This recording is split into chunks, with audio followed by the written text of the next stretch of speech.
Thank you for watching a new episode of This Week in Pro Football. Fidel Barraza with you, alongside, like always, Walter Stringer. What's going on, Walt? Hitting the home stretch of the NFL season. I don't know how amped you are for this. I'm pretty amped about it, even though, our home teams are going in opposite directions right now, but you can still be a pretty big fan of what you're seeing this year in the league. It's a lot of parity, man.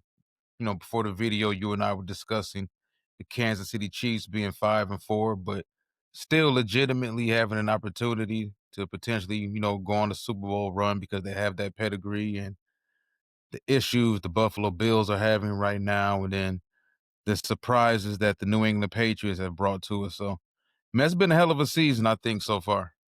Yeah, a lot to get into tonight, but let's start off by talking about Week 10. Walt, what stood out to you the most? All right. So what did I have? What did I have that stood out? You had the graphic because there was something specific because I think initially when we talked about this the other day, I had the New England Patriots that stood out. Didn't want to get into that early because I know we're going to talk about them a little later. But I'm going to say Jonathan Taylor and his performance for the Indianapolis Colts. This is a team that's had a solid defense, top 10 to top 15 defense the last 3 years, I believe. They've been able to run the football for damn sure ever since they got Jonathan Taylor. They went through that messy situation publicly in regards to his contract last offseason, got that solved, and, even though he was kind of there to help out Anthony Richardson, didn't work out for Richardson. But you did bring in Daniel Jones, which helps out the situation tremendously, gave them a steady hand at quarterback. And, you got a guy who we haven't seen a rushing performance like that since what, maybe, well, Derrick Henry's had plenty of them. So we're talking about probably Derrick Henry for that matter. But you know, over the past 20 years, you're not getting a whole lot of 220, 230, 240-yard rushing attempt games. Well, rushing yard games for running backs. Even 32 carry games is kind of scarce now. But for Jonathan Taylor to do that and to be a speed back, when he was at Wisconsin, this guy was dominant. People who Yeah. think he just came out of nowhere, this guy was the man at Wisconsin. He was a track guy, speed guy, and there were questions about whether or not what he did at Wisconsin was going to translate to the NFL. Did they take too much tread off his tires at Wisconsin? This man's been tremendous, bro, since he's came into the league and doing that on a team that's 8-2 right now and consistently winning games. To me, that's what really stood out. Yeah, man. Incredible performance against the Falcons. Yeah, Jonathan Taylor is a really good running back. Now they has a quarterback that's functional. Looks the offense looks a lot better now, right? And then also it doesn't hurt that you have probably the offensive rookie of the year in Tyler Warren there as well in that offense. Yeah, and you see, at least from Shane Steichen's point of view, adding a couple tweaks here and there, getting me a quarterback that can functionally run my offense. And you and I talked about this soon as they made that signing over the offseason. We talked about whether or not it would be him or Anthony Richardson, who eventually would win out in training camp. You and I both agreed that Daniel Jones would do it, regardless of how his career ended with the New York Giants. We knew Daniel Jones had ability. He's 6'4", 6'5". He can get out and run. You can do a lot with him in the run game as well. The Colts do, in fact. He can deliver the ball on time and accurately when you do give him a solid offensive line. He can make throws downfield. Now, do you want Daniel Jones anywhere around 35, 37, 38 or more attempts? Probably not, because typically he will start turning the ball over. Statistically, that's proven that. But since he's been with the Colts, he's taking pretty good care of the football. Yeah, man, it's the Colts got something.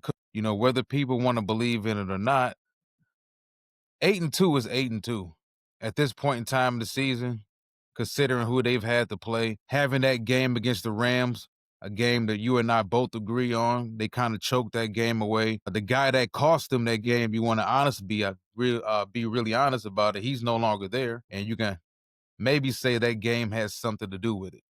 Him no longer being there, because Adonai Mitchell he had too many mental blunders the first 2 years there. Yeah. I mean, to me, the whole issue with Daniel Jones was that he was drafted in the first round, 6 overall. I think if he would have been drafted 3rd, 4th round and maybe not gone to the Giants, we're talking about a whole different situation. But it is what it is. He got cut from the Giants, then went to the Minnesota Vikings, was there, as the backup last season, and then he chose where he wanted to go. And he looked at every quarterback situation in the NFL, and he knew that he could outplay Anthony Richardson, and he would end up being the starting quarterback for the Colts. Was there ever any possibility of him becoming a Raider? No, probably not, unfortunately. Well, I mean, it could be hindsight, you know, because we see how well he's performing now. But at that point in time during the offseason, I don't think anybody was really clamoring for their team to, go ahead and sign Daniel Jones in the Well, offseason. But it helps when you got a good football team and a running back like Jonathan Taylor, right? So, like, Raiders have a lot of issues. I mean, they could have easily signed Baker Mayfield a couple seasons back. No one really wanted him. The Bucks did. They took a chance, and it's worked out for them so far. yeah, I mean, that's the team. They lost a close game to Seattle, a couple of days ago. So it's a merry-go-round in the NFL right now.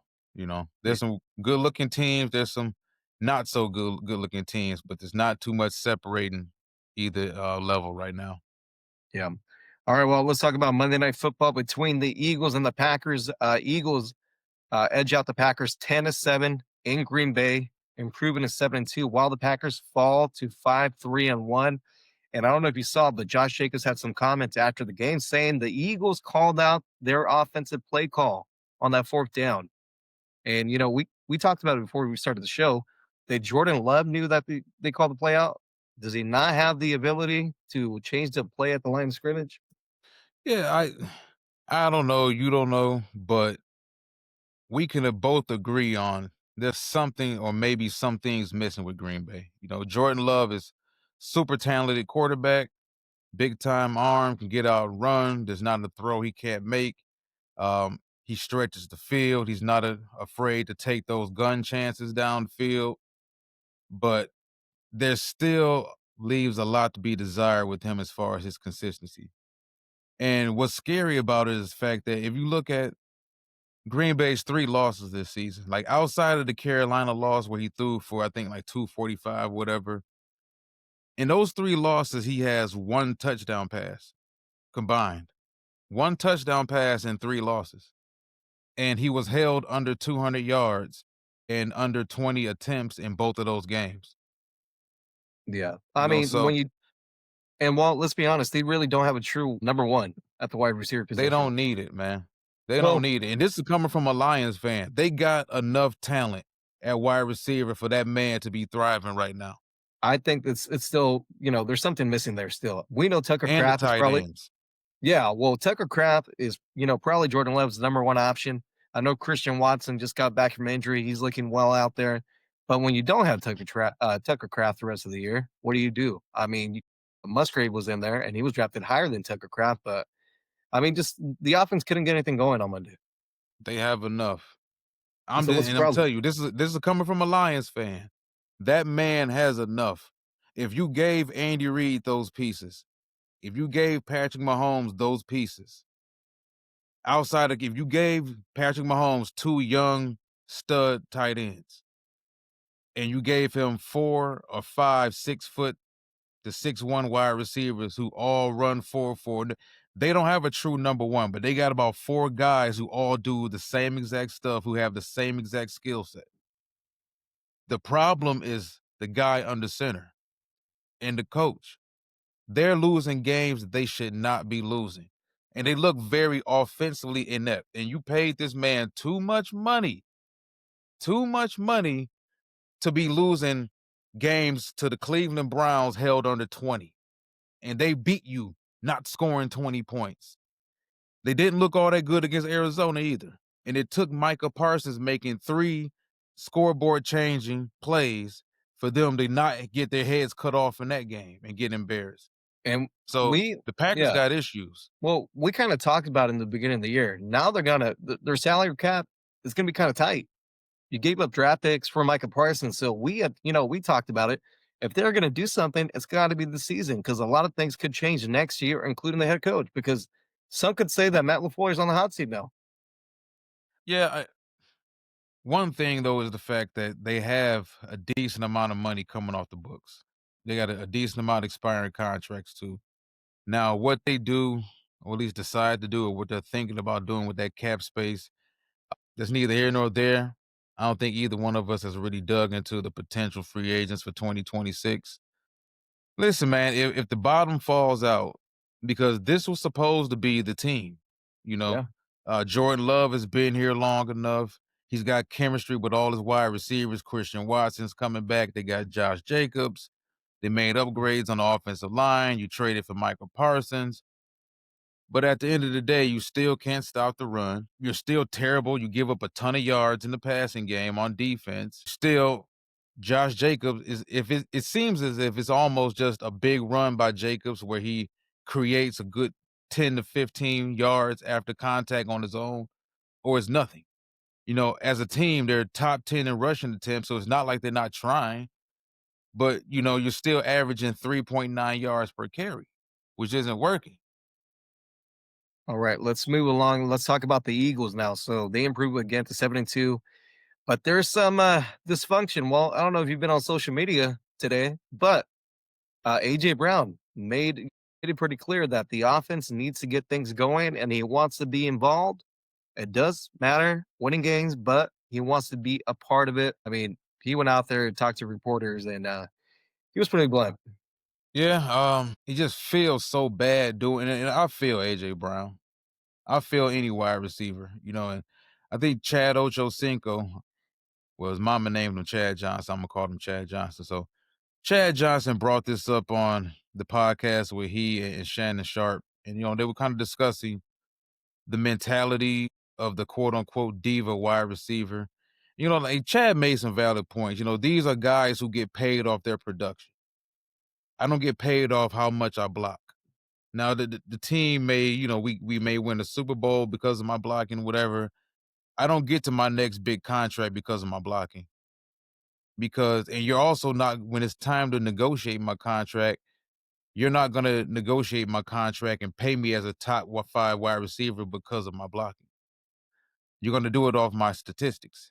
If you go out and try to find a replacement for me in free agency, you're gonna do it off of his statistics, not because of his blocking.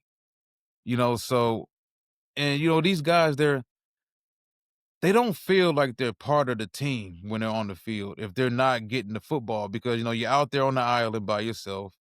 You're running routes, you're getting open, you're not getting looks, you're not getting targets. The play is completely ran backside of you. You have no ability to be involved in anything. And these guys feel like they're alienated, you know?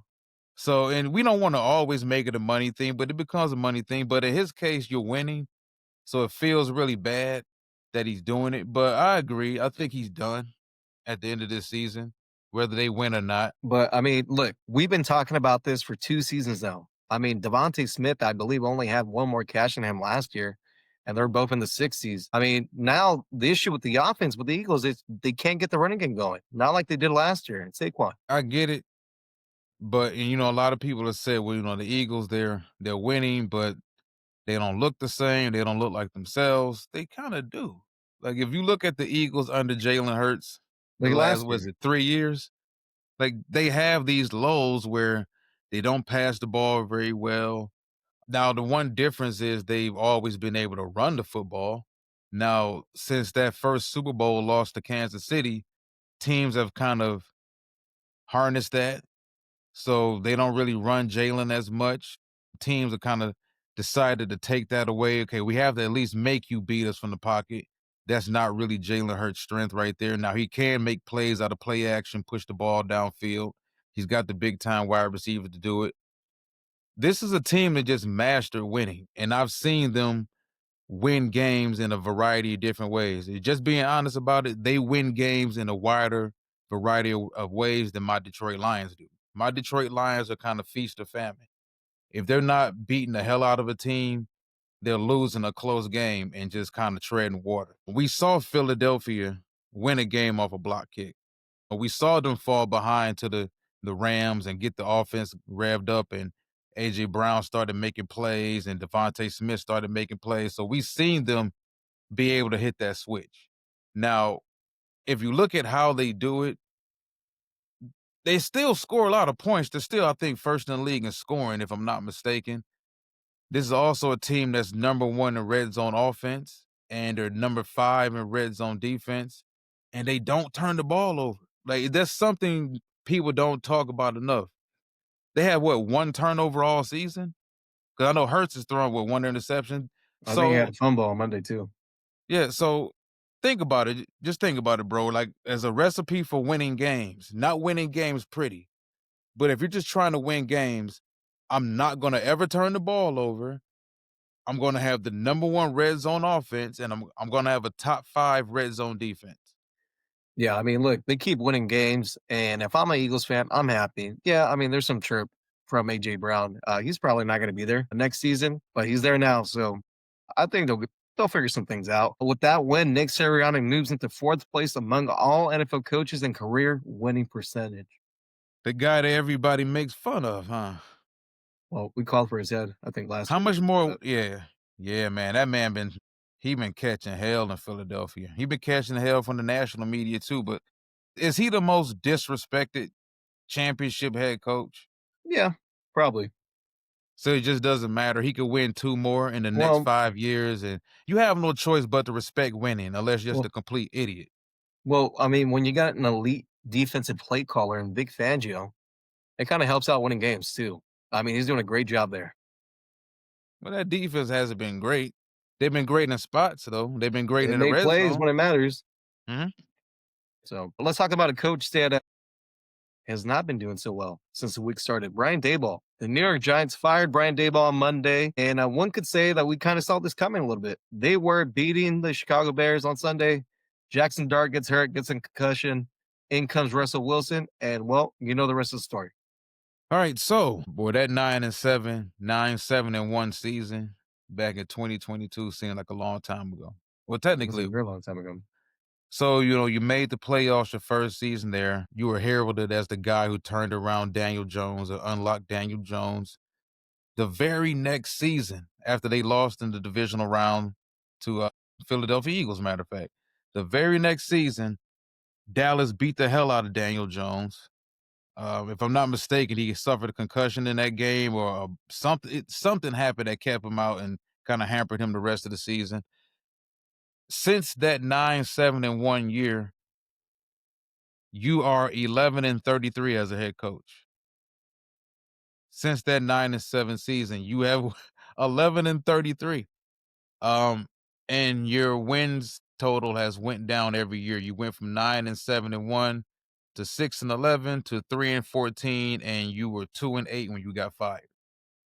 Yeah, So, and quarterback or not, that's just something you can't accept as an organization, because you take a look around the league and you see it's like having quarterback envy. You may have a decent quarterback, but you take a look around the league and you see big time quarterbacks winning games and keeping teams alive when the team is decimated with injuries. You get envious of that and you want that, and you decide to get rid of your guy to go draft that and chase that in the NFL draft. But everybody doesn't have that, and you have to coach and still win games. Like, Mike Tomlin has had some bad teams, honestly, the past few years, ever since Big Ben left. They're still a perennial 9-win team, and they'll sneak into the playoffs or whatever. The Colts have done it with corpses at quarterback. You have to do something as a head coach at some point in time. You can't get worse every single year. You can make the argument he could have been fired last year. He should have even been there this year. we talked about that in the offseason, but my biggest question is how is Joe Shane still the GM for the New York Giants? How?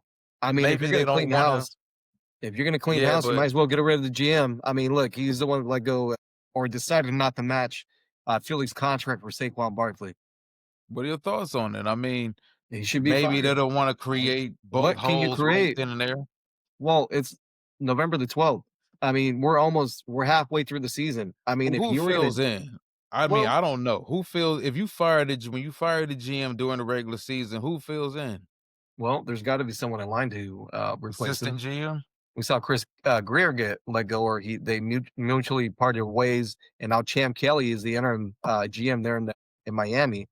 I mean, to me, it's just and look, he still might get fired at the end of the year, which I mean, I think he probably will. But yeah, man, it's just a mess. And then offensive coordinator Mike Kafka is going to be the interim head coach moving forward. Now, will he be able to keep the job? I don't think so. But we're talking about a guy that was thought of to be a head coach one day in the league. He was under Andy Reid in Kansas City. So look, and then Wasn't also he, too, wasn't he the quarterback in Northwestern? I believe so. And I think he might have played with the Eagles. I could be mistaken, but Mhm, he did. um, Yeah. also too, Jameis Winston is going to be the starting quarterback this Sunday for the Giants. Russell My Wilson, guy. obviously, your guy is finally his turn. When I saw the article, I thought about you. So look, it's going to be Jameis Winston at least this week, and we'll see what he's able to do with this offense. Jameis about to let it loose. Either he's going to go really good, or he's going to go It's gonna really go bad. really good. I think it's gonna go really good. Now what does he give you the following game? Yeah, Well, that's I a mean, crapshoot. you kind of want to see what Jackson Dart does under Mike Kafka. But I mean, I have Oh a yeah, question for yeah, you. definitely. Do you think that Kafka wanted to actually play Jameis Winston instead of Russell Wilson? Because that's probably one of the first changes he made or announced that he was going to be the starting quarterback while Jackson was out. Yeah, unless there's things about Jameis that we don't really hear and not privileged to be, informed of in regards to what goes on in these organizations, which there is tons of it that we're not privileged to hear anything about. But We hear some you would, things, not all. yeah, yeah. But you would assume that at least we did, well, at least I did during the off season that Jameis is younger, can move a lot more, bigger arm, a lot. There's never been any questions on whether or not his teammates liked him or loved him. Everywhere he's been, they say he's one of their favorite teammates ever. Can't say the same about Russell Wilson. Russell has been consistently regressing since he left Seattle. So it just feels like Russ just gets handed these jobs, bro. It's like he's got manager experience, but he hasn't been a good manager at any of his last 4 jobs, but he just keeps living off that manager experience. Like Brian Hoyer. It is like, "Hey, Russ, you wanna be a starter this year? Sure, why not? I'll do it." Yeah, so I don't know, man. I wanna see Kafka too with him, but what's concerning is what I heard yesterday. I don't know if you heard about the fact that there was reported he had, what, about 4 concussions already? Yeah. Well, I mean, do you remember the fiasco during Thursday Night Football when he got hit and everyone thought it was a concussion, and Brian Daboll rushed to the blue medical tent? I mean, So if you're the but Giants, do you not I say sit him. Listen, well, you can call it tanking, whatever you want. The fact is, if we feel like we got our guy, F the BS. We gonna get this offensive line fixed this summer. I don't give a damn how long it takes us or what we gotta do. We gonna fix this offensive line. We're gonna give him the weapons he needs on offense, and we're gonna make sure we don't ruin this the way we potentially ruined Daniel Jones. but This is something the Giants gotta take serious. But if you're Mike Kapska, you want to keep this job. So you want Jackson Dart out there. So that way you can have, some film showing like, hey, look after I took over how he played. He just needs to be careful when he runs, man. He's reckless. And that's what I like about him. But at the same time, you got to be careful because then you're going to get concussed. Yeah, I think the most important, not most important, but the most impressive thing is the fact that he's made this offense move and he's been productive without Malik Neighbors.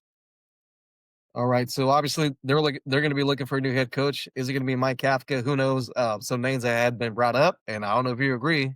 First name that's been brought up that I've seen is John Gruden. The other name has been Lane Kiffin. Why though? Like, Well, I mean, why Lane Kiffin? Lane's got the connection with Jackson, coaching at Ole Miss. Lane has coached in the NFL before. He's kind of resurrected his coaching career, I guess you can say, in college. Yeah, it's like people just trying to pair stuff up now. I Well, think for the I'm Giants, not saying it's going to happen, but it is something that I've been seeing a lot. I would say for the Giants, this is the most crucial hire in the history of this organization because it's you won 2 championships with Eli Manning. Now Eli's career was, it was kind of feast or famine. His peaks were really, really high, and there were playoff peaks. But this is a guy who Oh, yeah. also led the league in interceptions, if I'm not mistaken, what, 4 times? Where he threw over 20 interceptions? I could be I completely got a wrong. name for you. I got a name for you, and I don't think a lot of people are thinking about him. He used to coach there. He was the head coach there, if I'm not mistaken. Steve Spagnuolo. Nah, not the old defensive man. Nah. You think they go offense again? I'm a big fan of Oregon's offense. I'm not sure if Dan Lanning will leave yet, but he's done wonders with Dante Moore. He did wonders last year with who was it? Well, I can't say wonders with Dylan Gabriel, but Gabriel played decent in that Oregon system, but he was surrounded by a ton of Oregon first round, second round, third round, fourth round, fifth round picks. But I keep bringing Lanning up because it just seems to me that he's having so much success at Oregon. Even if they don't win the national championship, you can see how fluid and how creative that Oregon offense is, especially with how they utilize their running backs and their tight ends. And it's a very quarterback friendly offense. And the big throws downfield for Dante Moore, they're there, and all he has to do is make them. And they're nice layer throws. Yeah. He creates things very, very, very, very friendly for his quarterbacks. And I think he would be good for Jackson Dart. Now, if Jackson Dart fits within that type of offense, that's something else we would have to talk about. But it's gonna be interesting to see who they start talking to. Yep, and, they got a head start. Just the Titans are the other team that are already looking for a head coach. So, we'll see what they decide to do, if they're gonna go offensive-minded coach or defensive-minded coach. Alright, let's talk about the Patriots. They won their 7th game in a row as they beat the Bucks 20-23, and to me, the score does not tell the story of this game. To me, the Patriots kinda just dominated essentially the whole game. Um, TreVeyon Henderson had a touchdown runs of 69 and 55 yards. Drake Maye threw 2 touchdown passes, and yeah, man, just team looked good. Yeah, shout out to Drake May. I wasn't the biggest fan of his coming out of college. Just judging it off the tape that he had in North Carolina, did kind of piece it with the fact that Sam Howell kind of had the same regression his final year at North Carolina. Things were kind of topsy turvy there. Lost a lot of players by the time it was his turn.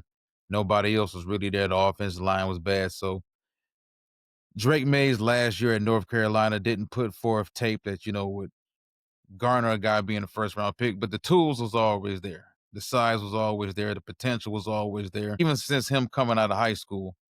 But what I noticed at Drake, even though he had the one bad interception in the red zone, against Tampa, but outside of that, they've been able to harness. I guess you can give Vrabel the credit for this. They've been able to get him to harness the big plays downfield with taking the easy stuff consistently. Keeping the chains moving. If you could always get him to not always be the guy to push the ball downfield and make the big throws downfield, take them when they're there. Um, we still want you to be aggressive when you have the ability to be aggressive, but take what's there. And this is something we've complained about with Kyler Murray for years. Like Kyler just won't take what's there. It's third and 4. And instead of him taking the open out to the tight end, he wants to hold the ball and hold the ball to look for something better downfield, and he ends up taking a sack. That's the little stuff about being a quarterback in the NFL that, separates the real good ones from the guys who just are flashes in the pan with talent on a week-to-week basis. Yeah, and they got Thursday night football against the New York Jets, and they're probably gonna make it 8 in a row. What do you think about TreVeyon Henderson, man? Man, he's pretty damn good, man. He is Fast, pretty good. And we knew that fast. when he played at Ohio State, right? He's fast, man. He's a big guy too. Yeah. And I Yeah. get it. Most people don't believe in New England long term. I just think that in this season, anything is possible. Now, you can always make the argument that they're too young to really make a difference in the playoffs this year, but they do have even though Vrabel isn't a championship winning head coach, he's won championships as a player. And you can tell he stepped into that program and turned everything around significantly. So I just think that in this era of football in 2025, it's possible. It's possible for anybody to Uh, do it. Vrabel, the best coach right now in the NFL. Nah, that's With Dan what he's Campbell. All right, speaking of Dan Campbell, let's talk about the Lions dominating the Commanders. The Lions quarterback Jared Goff completed 25 of 33 passes for 320 yards and 3 touchdowns. Jahmyr Gibbs rushed for 142 yards and scored 2 touchdowns as well. And there was something that happened during the game that I noticed. Well, Dan Campbell, for whatever reason, had his glasses on and they had a play calling sheet. And I wondered, is he calling the offensive plays? And I was like, no, I don't think so. But then after the game, he actually said that he did, and he took over play calling duties. You know what I wondered? Does he really wear glasses? Because he's been there for almost 5 full years, and I think me and Ashanti talked about that. Like, I've never seen him with a pair of glasses on, ever. Not even walking into the walking onto the practice field early in the morning with his cup of coffee and everything. We've never seen you wear glasses. He was looking like Geppetto out there from Pinocchio with the glasses. Man, I ain't really gonna joke around on coach like that. That's my guy. But yeah, it just goes back to what I was kind of complaining about with Detroit a few weeks ago in the sense that you're winning. But when it comes down to it, just because you're winning, that doesn't mean you don't have areas that you need to improve on because those areas of need will get exposed by the right teams. Now, every team out there has their issues. Every team, I believe, has their kryptonite. But at the end of the day, man, when you have Amon Ross St. Brown and you have Jameson Williams, you have Sam Laporta, you have Jahmyr Gibbs, you have David Montgomery. There should be no excuse for your offense to ever be held under 20 points. There should never be an excuse for Amon-Ra St. Brown to be taken out of a game plan and you can't figure out a way to manufacture Jameson Williams touches. You can't figure out a way to manipulate coverages to get your best XY receiver out there open downfield. That's what the top offense coordinators do. It's not about, well, defenses are taking JMO away, so we can't do anything. No, I wouldn't want to hear that as a head coach from my No, offensive coordinator. I'll come to you as the offensive. No, I'm the offensive coordinator. You're the head coach, and you're looking at Jameson Williams. The last 4 games has a total of 6 targets. Like, what's going on? Fidel, man, they taking them away. I'm paying you money to figure out Figure how to out scheme how him to get open. him the damn Figure it out. football. Like, that is, Yeah. come on, that's not an excuse in the NFL at all. And if you can't figure out a way to get, if teams can figure out a way to take your best player away, but you can't figure out an alternative way to not allow them to take him away, what the hell are you doing?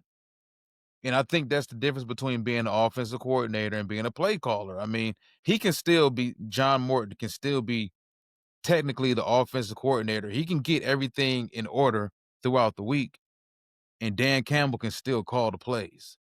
Now that Yeah. happened Well, against Dan, the Commanders yeah. as well. So Yeah. Well, Dan Campbell said he was still going to be involved, but he's probably going to take over the play calling duties the rest of the year. They got a big showdown in Philadelphia, Sunday Night Football against the Eagles, and weather might be a factor. let me ask you something. You think this is gonna set off a domino effect with other coaches around the league? Now I heard coming out of that game, Dan Quinn said, "Well, I'm gonna start calling plays on defense." He is. Yeah, yeah, I saw that Enough too. of But this BS. obviously, Commanders are struggling too, so they need to try to do something at least. Sophomore slump, baby.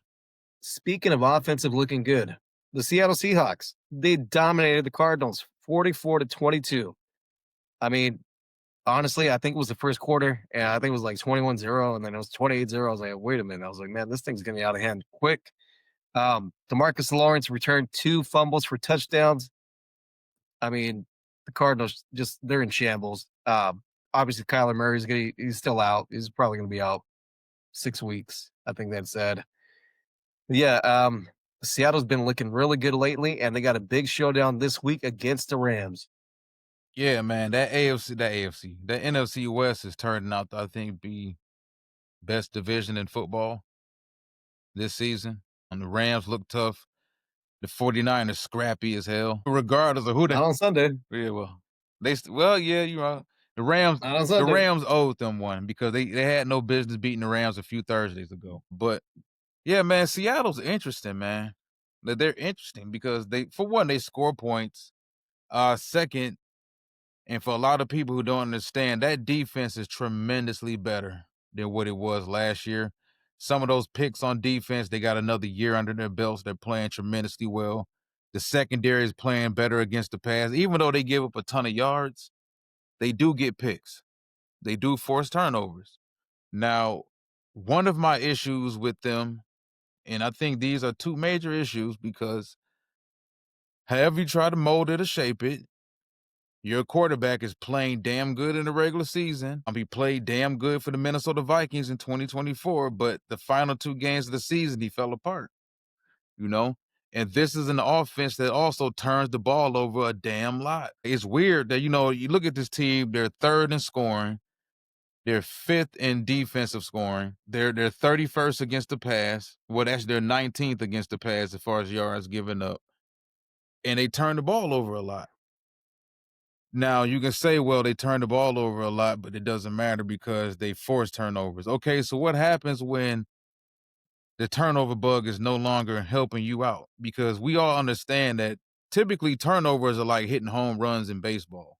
One guy gets hot hitting home runs, 3, 4, and 5 in the lineup is hitting home runs all of a sudden, and vice versa. One guy goes into a slump, ain't nobody hitting home runs.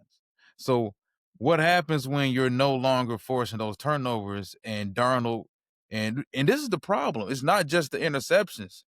They lead in the league in fumbles. Fumbles lost. So you're throwing picks and you got fumbles lost out there. How do you And they're really? still winning games. Yeah. Yeah. So I mean it's like, so what happens in the playoffs when you got to play straight situational football and you're not getting those opportunities? They're not valuing possessions either. And I think that's kind of scary for Seattle. Yeah, I think with them having home field advantage is going to be very important for them. At least winning the division and hosting at least one game is going to be crucial for them. But look, man, they've done a hell of a job, even with all those mistakes. Sam's playing well. We kind of talked about it before we started recording. What do you think Kevin O'Connell's thinking? Like, man, maybe we should have paid this guy. Jackson Smith and Jigma. He's having an incredible season, Yeah. right? Defense making plays. This is a well ran organization, man. Because remember, there was a lot of questions about them over this offseason when they decided to trade DK Metcalf after you paid him. You released Tyler Lockett, and you were kind of left with just Jackson Smith and Jigba, but Seattle drafts as well as any other organization in the league. I think it's them in Baltimore. Baltimore's had their failed picks from time to time, but historically, at least for my generation, what I've been watching in football has been the Seattle Seahawks with Ron Wolf and those boys over there. And they also got Tony Horton Jr. I was a big fan of his coming out of Colorado State. One of my Detroit Lions to draft him potentially mid to late round. He's turned out to be another find for them, so he's kind of softened the blow of them not having a DK Metcalf or not having the Tyler Lockett because he's younger, he's bigger, more athletic than what Lockett was. He's a better route runner, better consistent hands than what DK had. He's not the high end, high level athlete DK Metcalf was, but you can argue he's a better pure wide receiver, which is what they're kind of built off of right now, you know? So Seattle's got a good team, man. Very talented football team. If they can tone down the damn turnovers, they may have a legit chance. Yep. Seattle improves to 7-2. All right. Well, let's talk last week's Thursday night football matchup between the Broncos and the Raiders. It was a snooze fest. Not the most exciting game to watch. Broncos beat the Raiders 10-7 as Daniel Carlson misses the field goal late in the fourth quarter to end up eventually costing the Raiders. But in this win, Bo Nix has not looked good as of recently. Nix has had multiple games this season where his completion percentage falls under 60%. In the recent game against the Raiders, he completed 16 to 28 for 150 yards with one touchdown and two interceptions. Yeah. Nobody's had a bigger love-hate relationship with Bo Nix than me. Uh Oh, yeah. Admittedly, it's been more hate than love with Nix going all the way back to Auburn. Man, it's just you can't get the good Bo Nix consistently. He's got the requisite the requisite size, skill set. 6'2", 6'3", 220 pounds, good enough arm, nice accuracy downfield, kind of comes and goes underneath, athletic guy. I would like to see them run him a little bit more, not necessarily get him killed out there, but I would like to see them incorporate Nix in the running game a little bit more. That's not really what Sean Payton does at all. He's running what he liked with Drew Brees for that matter. My question is this: do you change the offensive coordinator? Because I don't believe you move off of Nix at all. And I'm not the biggest Bo Nix fan in the world, but you made the playoffs with him a year ago. Granted, he hasn't played as well this year as he did last year, but he's not a rookie. I get it. He's older. He was a 5-year senior, but he's still going to have his growing pains. I don't like the fact that we're so quick to move off of guys after one game or two games, and you're no longer the guy. It's like it's so much as a quarterback, you're measured off of what you did this previous Sunday. If you played great, you're elite again. If you play bad, you're a bum. And it's not Mm, fair. I know it's not. well, That sounds silly. It's not about fair, well, but yeah, well, we are talking about the NFL. Doesn't Sean Payton call the plays for the Broncos? yeah, So are you saying perhaps maybe Sean Payton should not be calling the offensive play calls? I'm gonna say, like I said before, I'm not the biggest fan of Bo Nix. I'm a fan of Bo Nix' skill set. I don't think Sean Payton's offense is conducive with what Bo Nix' skill set is. But I mean, he hyped him up, man. When he drafted him, like, hey, that's the guy we wanted. And now, I mean, but he's had performances where, he's played good. But the bad ones are the ones that kind of stand out the most to me. Look, they're 8-2. They they're probably gonna win the division, right? They got a pretty good chance. They do have a big game against Kansas City on Sunday. But I mean, you're 8-2. Yeah, I mean it's Denver's eight. But records, I guess you can say, can be deceiving. And they have a really good defense. Well, I mean Denver's 8-2. Seattle's 8-2. 72. 7-2. The Colts are 8-2. All of these teams have their questions. Quarterback, Patriots 8-2. you know. So I don't know, man. The guy played well last season, and you made the playoffs with him. It's weird that fan bases and these media bases, they clamor for quarterbacks. Need a quarterback, draft a quarterback, got to hit on the quarterback. You draft a quarterback. Quarterback plays well rookie season. You make playoffs with quarterback. Quarterback comes back second season. Start season 8-2. Quarterback doesn't play great though. Maybe we should move off of him. So you're gonna move off of him because I've heard from some publications over the past week throwing out there that maybe Denver should be looking at drafting another quarterback. Yeah, that's what I saw too. And I mean, shit, man, you're 8-2. Yeah, but they want to look sexier with their 8-2. We just talked about this with Philadelphia. But I mean, the only difference is that your head coach is an offensive minded guru, supposedly, in Sean Payton. So I mean, if you're a guru, you should be able to have Bo Nix perform better, make better decisions.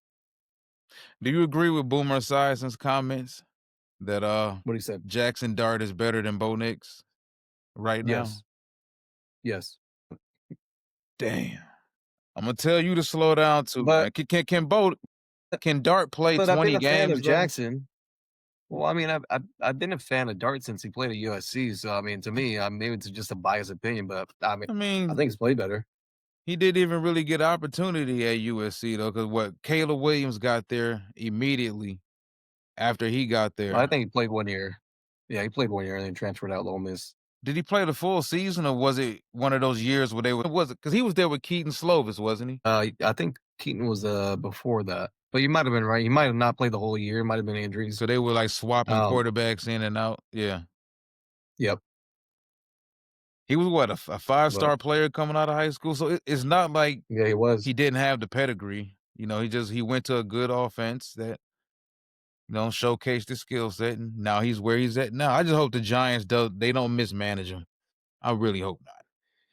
Well, let me ask you: if you're Sean Payton, who would you rather have, Bo Nix or Jackson Dart? Don't ask Sean that publicly. He'll give you an honest answer.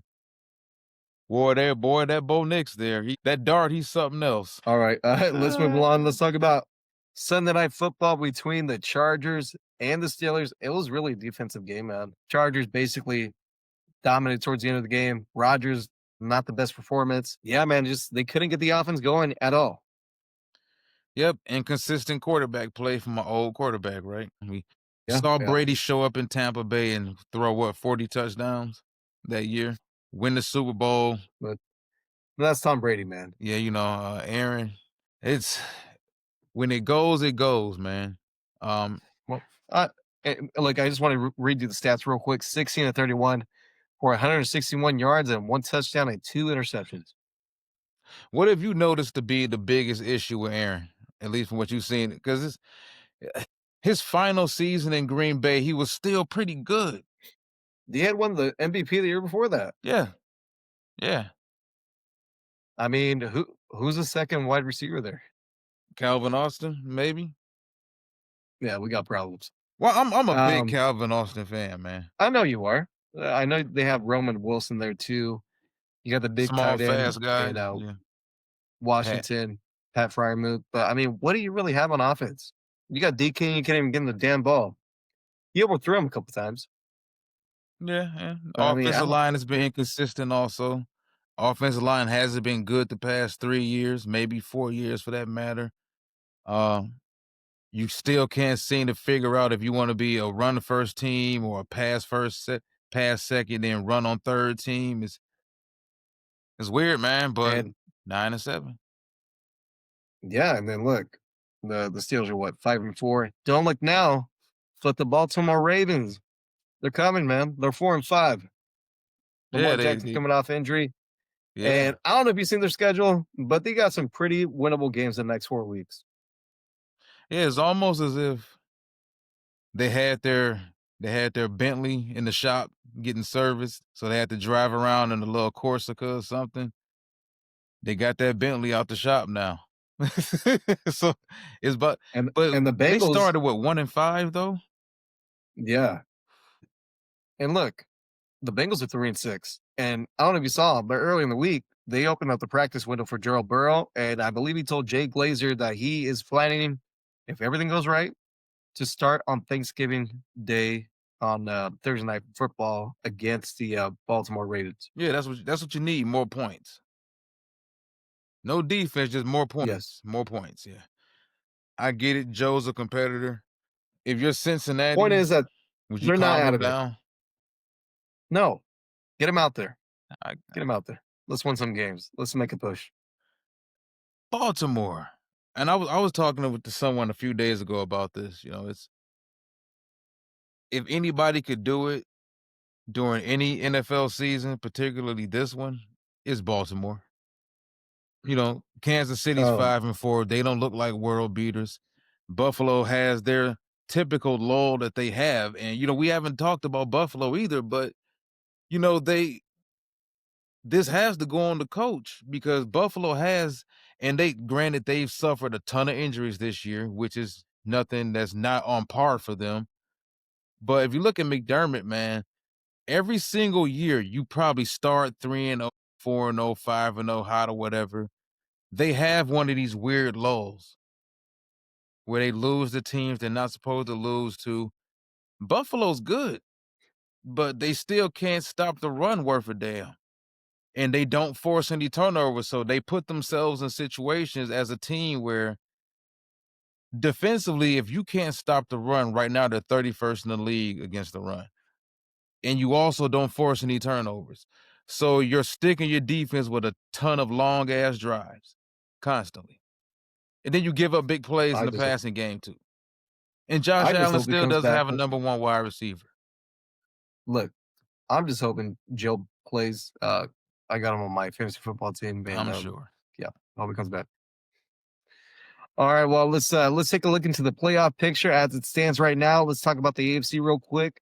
So you got Indianapolis, Denver, New England, Pittsburgh, Chargers, Buffalo, Jaguars. On the Ugh, outside looking in, ugh. you got you got the Kansas City Chiefs, Houston Texans, Baltimore Ravens, and the Cincinnati Bengals. Sounds upside down, doesn't it? It does. Does not look like what we thought it would be. Ugh, sounds like a gambler's nightmare if you get those type of games in the playoffs. Who you think's built to We'll last, see. man? Well, I mean, probably the Colts. They're 8-2. I mean, they're pretty. I think they're a pretty good football team. Even though Sauce Gardner did not look good out there when he was matched up against Drake London at all. Yeah. Indianapolis, Denver. I mean, I know they got their offensive issues, but I think they're still pretty good. Patriots. Not too sure what the rest of the schedule looks like. I know they play the Jets on Thursday, so we'll see. The one that might fall out of contention right now is probably gonna be Pittsburgh. So I want to ask you this in regards to that, at least seeding wise right now. You see any path where Baltimore and Kansas City both make the playoffs? I do. Because if you look at Jacksonville, they're 5-4. Kansas City is 5-4 also. But if you remember, They that beat Monday them. Night Football game where Trevor Lawrence slipped and then scored the touchdown, that's the difference right now. Yeah. If you look at Baltimore, I think they got a pretty good chance winning this division. They're 5-4. They're looking better than what they did. And Lamar Jackson, as long as he stays healthy, I think they're always going to have a chance. Pittsburgh is the one that's kind of stumbling back. Yeah. And also, I think one caveat to that common opponents, they both played Detroit. So if it ever came down to, okay, Kansas City and Baltimore are both tied week 18, tiebreakers, all this other stuff. Baltimore did lose to Detroit and Kansas City did beat Detroit. I just start trying to factor in a lot of those different tiebreakers because it just feels like it's going to be one of those weird ass week 18s where more than half of the league is going to still be alive. And I think some of those are going to be divisional matchups for Mhm. the most part. Actually, Definitely. I know Kansas City plays the Raiders week 18, so Spoilers. Come on, Raiders, do it for Al. Could you imagine the Raiders are able to keep the Chiefs out of the playoffs? would love it. Would absolutely love it. But we'll see how things go. All right, let's move on to the NFC playoff seeding as it stands right now. So you got the Philadelphia Eagles, obviously at 1, Seattle Seahawks, Detroit Lions, Tampa Bay, LA Rams, Chicago, Packers. Outside looking in, you got the Niners, Panthers, Vikings, Cowboys. 49ers probably the only team on the outside looking in that could get in. It's going to be tough, but and we looking at the games down the stretch. I'm not sure how many games for the 49ers have left in regards to the division right now, but those teams kind of, well, they don't have any left against the Rams. They play the Rams twice. But so those teams, Still have yep. So those teams, they played Seattle once. yep. So those teams kind of cannibalize each other. But I don't see a path where, well, I just don't see a path where three teams make it. Now, one team is going to make it out of the NFC East more than likely. It's going to be Philadelphia. Nobody else. You can make the argument two teams may get in out of the NFC North. My division Yeah, I mean, is well, possible. you got 3 right now essentially. Yeah. Ultimately, I don't see the Bears making it this year. The Vikings have a shot, but They're 6-3. Well, they're 6-3. yeah, they are, but it's They got a chance. they do. No, yeah, record wise, they have a chance. But Green Bay's still alive, Minnesota's still alive, even though neither team is playing their best football right now. But is it possible the West could get three teams in? It's possible. I wouldn't like it to see it that way, being honest about it. But Seattle, Niners, and who else? The Rams? yeah. Yeah, I guess. Rams got a big matchup with Detroit in a few weeks. They did lose to Philadelphia. That goes on their permanent record. So I mean, Okay, permanent marker. yeah, so it's Detroit, Detroit's is pretty tough. It's just me being It's not a honest lock about to my win the own team, division. man. I just want to see my team. It's funny because they don't look the Eagles don't beat teams down and play as dominant as Detroit does when Detroit is on their A game. But the counter that Detroit doesn't win those gritty. We talk about grit here a lot and salt and toughness or whatever. We don't win too many of those type of games. We don't have too many of those types of games. So I kind of question the late game management, the 17-16 games, the 25, the 24-20 type of games, how do you handle those games? Because like I said earlier in the show, we've seen the Eagles win games in all variety of types of ways. 10-7. We've seen them win shootouts. We've seen them win a game off a block kick. We know the Eagles are battle tested and they know how to just win games. Champs know how to win games. I kind of question that with Detroit because there's no in between with us. We're either feast or famine for that matter. Tampa's been kind of, ever since they started losing those wide receivers prior to the Monday night game against Detroit, they haven't looked the same. Baker's out there trying to do it all by himself with him and Ibuka. The defense is still struggling on the perimeter. We saw what TreVeyon Henderson was able to do to them a couple of days ago. Got to question how good is Tampa? Are they just the best of it? And I still like Tampa. I think Tampa's a good team, but now you got to start questioning, are you just the best team in that bad division? Yeah, perhaps. I mean, Falcons have their issues, Yeah. right? They've been in a lot of close games, but have not been able to win those games. And there might be a coaching change in Atlanta in the offseason, perhaps. Yeah. I mean, if you're Tampa, if you're questioning Tampa as we are they better than Seattle? Probably not. Even Well, though I they mean, they beat play them. them and they beat them. Yeah. It's a different. It's a week to Yeah. week league. Thank you. That's what I was going to say. It's a week to week thing because we could feel differently in playoff time. You could feel differently about that matchup. Is Tampa better than Detroit? Probably not. Is Tampa better than Philadelphia? Can they beat them? They can. Are They beat them a couple years ago in the playoffs. Yeah, so it's like, are they better than the Rams? Listen, what Yeah, was the big issue with Tampa earlier on in the season? All of these and games are going injuries. down to the final possession. You're flying That too too. close to the sun. Hey, look, they almost recovered that onside kick, I think, against Patriots. They almost doesn't count. But this is part of the year where we get the most exciting games because now it's coming down. Season's almost over. It's gonna be over before you know it. A lot of these teams are gonna be making a playoff push, and it starts now. Honestly, in November and December. Absolutely. And like I said, for the fans out there, not even from a gambling standpoint, but just from strictly being a fan of football, you gotta love this.